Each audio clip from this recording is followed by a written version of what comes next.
Bunun mevzusu şu arkadaşlar. Burada gördüğümüz gibi la galibe illallah. Zaten bu ikili kanalı sizin için yaptı.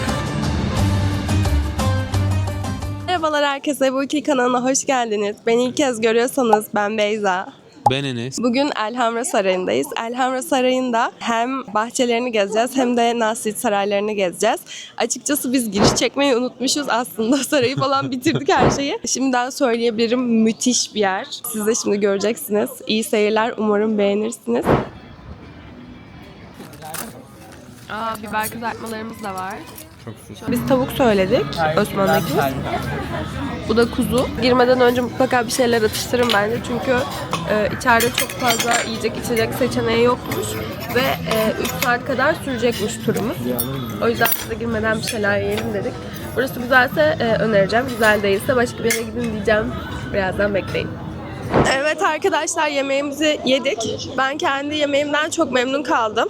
Porsiyon bir kişi için çok fazlaydı bence. Lezzetliydi bu arada, yani güzeldi. Tavsiye ediyorum orayı. Buraya gelirken kimliğinizi, pasaportunuzu ya da ehliyetinizi getirmeyi unutmayın. Çünkü girişte okutuyorlar.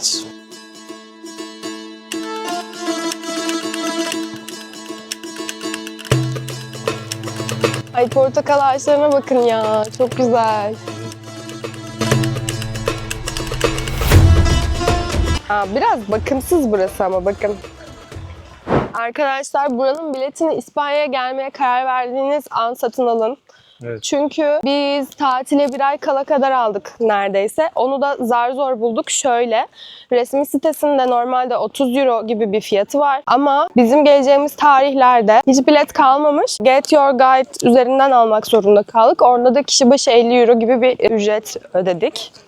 O yüzden burayı dediğim gibi karar verdiğiniz ilk anda satın alın bence. Evet arkadaşlar, bildiğiniz üzere Granada Elhamra Sarayı'ndayız. Burası büyük bir kompleks. Gezimize General Life bölümünden başladık ama arkamda Elhamra Sarayı'nın ana merkezi olan Nasir Sarayı'nı görüyorsunuz. İlk Endülüs Emeviler buraları ele geçiriyorlar. Tarık bin Velid'di galiba. Cebel Tarık'a ismini veren komutanla beraber. Akabinde burada İslam hükümdarlığı bir 800 kadar sürüyor. Ancak tabii bu küçüle küçüle oluyor. Başlangıçta tüm İber Yarımadası fethedilmişken zamanla kaybedile en son kalan toprağındayız aslında. Granada'dayız. Burayla alakalı buranın son hükümdarı tam resmi hükümdarı olmamakla beraber tüm kaynaklarda da Hristiyanların ona koyduğu isimle anılan Baudelio.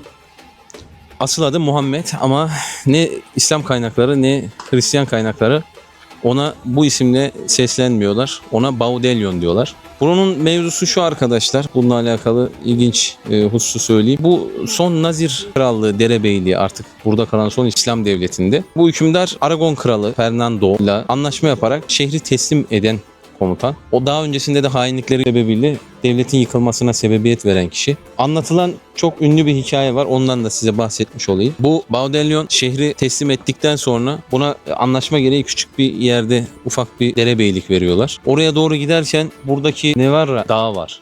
Ünlü yüksek bir dağ. O dağın eteklerinde son kez şöyle bir dönüp Granada'ya bakıyor ve istemsiz şekilde ağlamaya başlıyor. Annesi de bunun ağladığını görünce diyor ki İşte diyor, aptal diyor. Bir erkek gibi diyor savunamadığın şehri diyor. Şimdi arkasından diyor bir kadın gibi ağlarsın böyle diyor. Bu arada burayı şehri teslim ederken anlaşmaları gereği kimseye dokunulmayacağını vesaire söylüyorlar. Ama tabii bu Hristiyanlar sözlerinde durmuyorlar. Büyük bir kıyıma girişiyorlar. Ve burada ile alakalı da çok üzücü bir durum var. Buradaki kütüphanelerde vesaire yaklaşık 1 milyondan fazla eser, yazılı eser olduğu tahmin ediliyor. İnsanlık tarihinin en büyük kayıplarından biri. Bu eserlerin her biri yani işgal eden krallıklar tarafından yok ediliyor, papalık tarafından. Hatta burayı papanın görevlendirdiği buradaki İspanyol katedralinin tek başına 80 bin kitap yaktığı söyleniyor. İnsanlık için de üzücü bir durum. Burada büyük katliamlar da olmuş. II. Beyazıt bir kısım Yahudi'yi ve Müslümanı gemilerle İstanbul'a getirebilmiş. İstanbul'daki Yahudi topluluğunun da büyük kısmı buradan gelen insanlar. Ben de bilgi bu kadar. Dayanamayıp portakallardan bir tane aldık. Ha, mandalina pardon. Şu ağaçtan. Teşekkür ederim.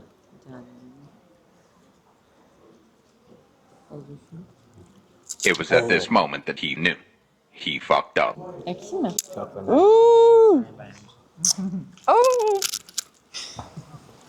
Oh. İğrenç. Ama ben yuttum, çok hasta olduğum için belki işe yarar diye düşünüyorum. C vitamini tek de vuruyor sana. Ama bu çok fena bir şeydi. Bu ikili kanal sizin için zaten yapıyor arkadaşlar. Siz kendinize atmayın böyle şeylere. Burada gördüğümüz gibi la galibe illallah. Yaklaşık tüm sarayın içerisinde 80.000 kere geçiyormuş.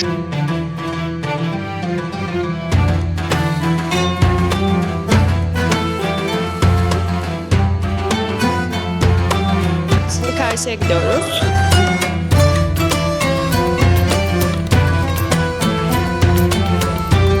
Sanki kemik üstünde işlemeleri var gibi, çok güzel görünüyor.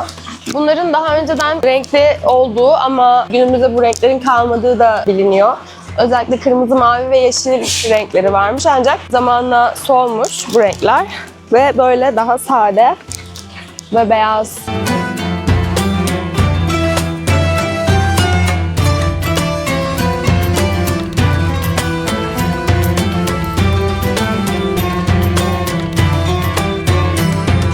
Avrupa'nın o zamanlar için en gelişmiş sulama sistemleri bu Granada topraklarında, Endülüs'teydi.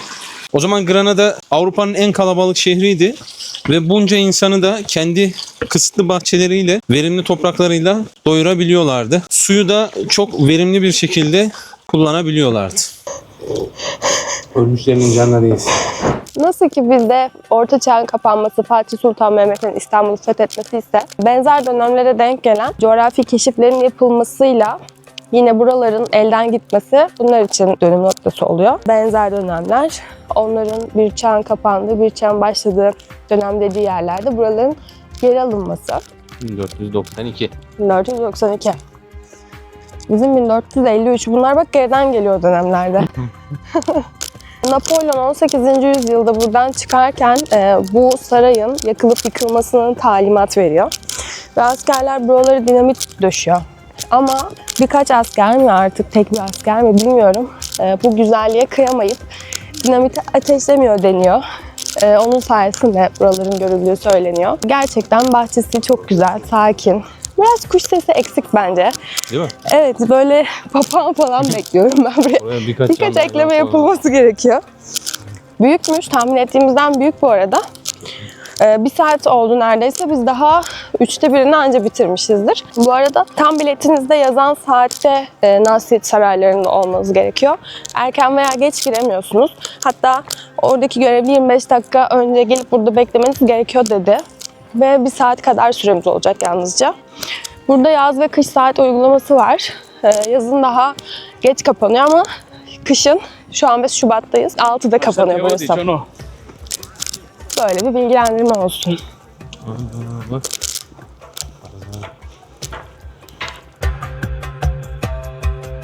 Alcazar tarafı var. Oraya doğru yürüyoruz. Biraz daha zamanımız var Nasrid sarayları için. Böyle dolaşıyoruz. Güzel bir hava var. Ne üşütüyor ne terletiyor.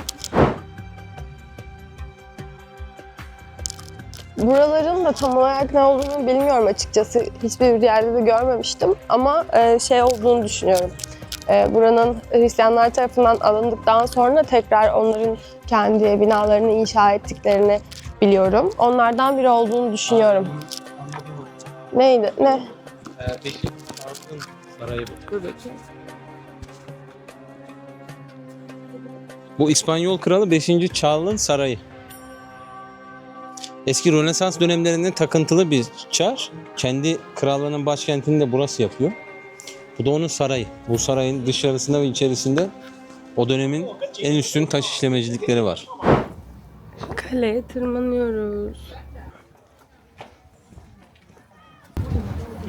Oo, bembeyaz bir şehir. Bembeyaz. Wow, bakın gerçekten çok güzel görünüyor. Oo, bir Japon kafilesi geliyor arkamızdan. Orta çağda bir suikastçısın şu an.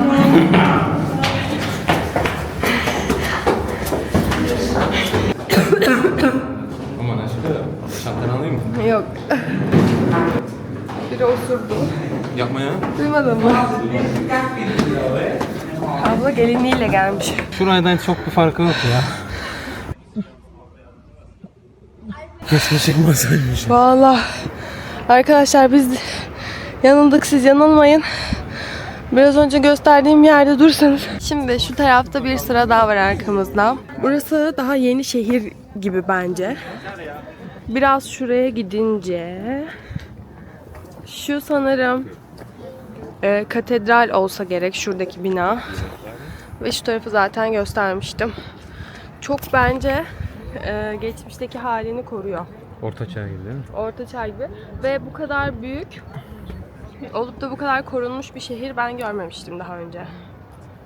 Böylece kasaba tarafını da tamamlamış olduk. En tepeye kadar çıktık.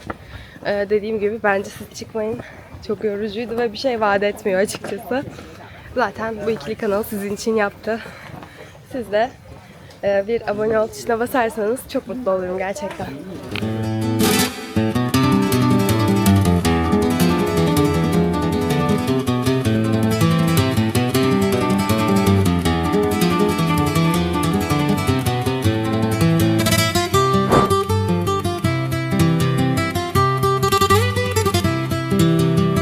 Yine mi merdiven? Küçük bir müze var burada. Birkaç resim. Tahmin ediyorum ki bunlar Hristiyanların geldiğinden sonra yapılan eserlerdir. Dışarıda anlattığımız Boabdil'in hikayesini bu müzede gördük. Bakın görüyorsunuz, kendisi ağlıyor. Gözyaşı da görünüyor. Umarım kameradan çıkıyordur. Bu da annesi, ona çok kibirli ve üstten bir şekilde bakıyor. Kadınlar harap olmuş durumda, çocuklar ağlıyor. İnsanlar göğüslerini toplamışlar.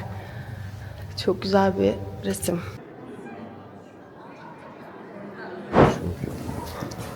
Burası biraz daha güneş kararsa, böyle aşağı inse güzel olacak ha.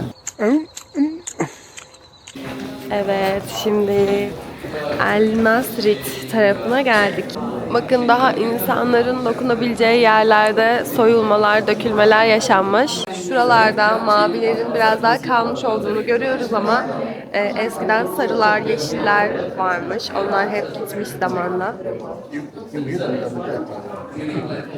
Do not touch falan yazmıyor Kübüş aslında.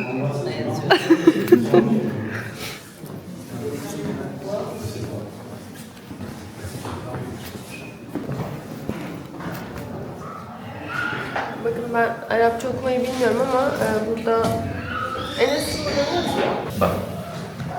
La galibe illallah. Allah'tan başka hiçbir halisi yok. ve böyle birçok yerde bu tekrarlanıyor. İstiyorum. Şurada mı? Herhangi bir her yerde istiyorum.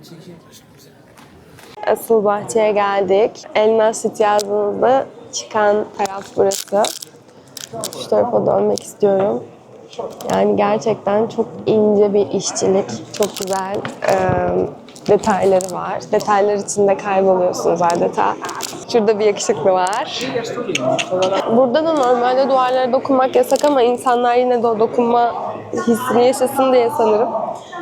Şimdi şöyle bir kemerden giriyoruz. Kamerayı çevireyim. Şöyle bir kemerden giriyoruz. Şu Japonlardan önce girersem süper olacak.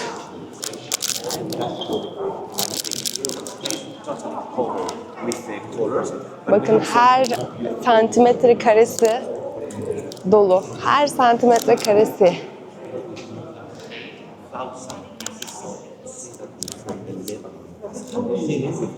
Hiçbir yeri boş geçmemişler. Her yeri dolu. Tepeye kadar. Bakın tavan da şu şekilde. Tavan da oymalı, takmalı.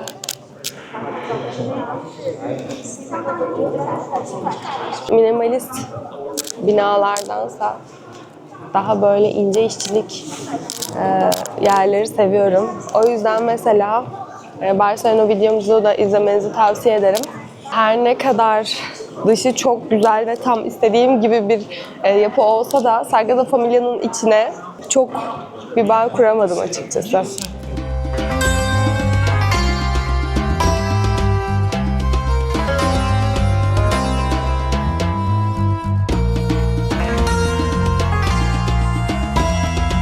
Evet, şurası çok güzel diyor.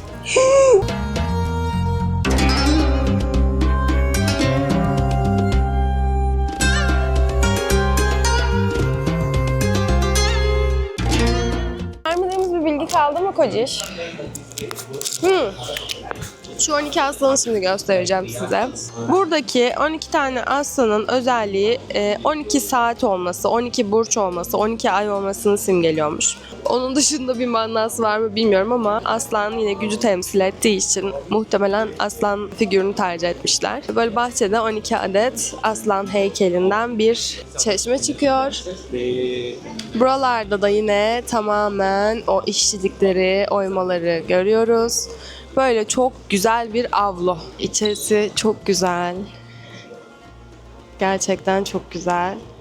Buralarda biraz daha o dediğim renkler kalmış aslında ama yine de hala görünmüyor. Osman diyor ki sence diyor bu taşları diyor yerde yapıp buraya yapıştırmışlardı değil mi diyor. Niye öyle döndüreceğim? Taş döner mi? Güneş kendi etrafında dönmez ya. Döner mi? Dünya kendi etrafında döner. Yoksa diyor buraya taş vardı da bunun üzerinde burada mı işlendi diyor. Ben de burada işlenme şansı yok, hata şansı yok dedim yani. Yapıştırıyorlardır Tabii bence. canım, yapıştırıyorlar. Çıkmış çok güzel. Bayağı güzel oldu. İnanmıyorum. Sen bizi mi çekiyorsun? Evet. Çok güzel gözüküyor. Aa, çok Güzel olmuş teşekkür ederim. ya. Eline sağlık. Hayatımın fotoğrafı yemin ederim. Çok güzel olmuş lan. Vallahi çok güzel.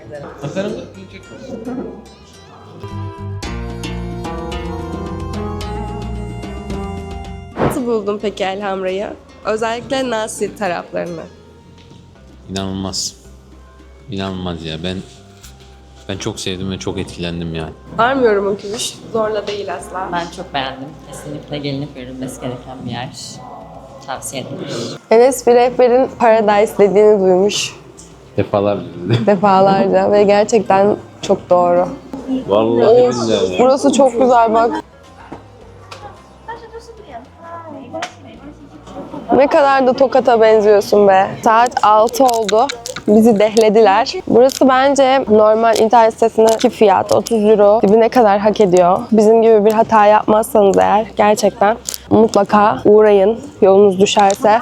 Evet, şimdi Granada'da Elhamra Sarayı'nı tamamladık. Bizim için çok etkileyici bir yerdi gerçekten. Çok beğendik. Çok büyük bir kompleks. Gezmek için en az 3-4 saat ayırın. İnanılmaz güzel olduğu için her yerde baka kalıyorsunuz. Öyle de çok zaman geçiyor. Evet, kesinlikle. Eğer videomuzu buraya kadar izlediyseniz kanalımıza abone olup videolarımızı beğenmeyi unutmayın. Yorum da yapın lütfen. Enes okumayı çok seviyor. Evet. Arkadaşlarımdan yorumlar bekliyorum. O zaman daha iyi videolarda görüşmek üzere diyelim. Görüşmek üzere. Evet sevgili dostlar, sonunda Granada'ya vardık. Granada her manada beklentilerimizin çok üstünde olan bir şehir oldu benim açımdan. Çok canlı öncelikle. Kalabalık, hareketli. Köy gibi duruyor burası demiştik ama aşağı inince çok şaşırdık yani. Şimdi bir şeyler atıştıracağız. Sonra 2 tane tatlıcı bulduk.